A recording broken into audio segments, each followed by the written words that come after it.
Mariana ট্রেঞ্চের উপর যদি ছেড়ে দেওয়া হয়, পুরো পাহাড়টা পানির নিচে তলিয়ে যাবে। তার উপরেও আরো পানি থেকে যাবে প্রায় ৭,০০০ ফিট।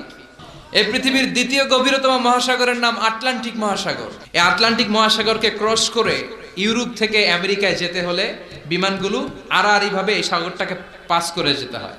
যেই বিমানটা ঘন্টায় ১,০০০ মাইল বেগে ছোটে, ওই বিমানটা দিয়ে আটলান্টিক মহাসাগরের পাশের দিক থেকে এই পাশ থেকে ওই পাশটা ক্রস করতে ৪ ঘন্টা লেগে যেত।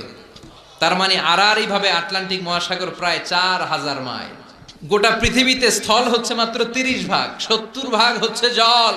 আল্লাহ বললেন, সাগরের জল নামক কালি দিয়ে গাছের পাতা নামক খাতার উপরে যদি আমার তাসবিহগুলো তোলা লিখতে শুরু করে দিস, তাহলে পৃথিবীর এই বিশাল মহাসাগরের পানিগুলো, যেগুলোকে কালির সাথে আমি উপমা দিয়েছি, এই কালি সব শেষ হয়ে যাবে।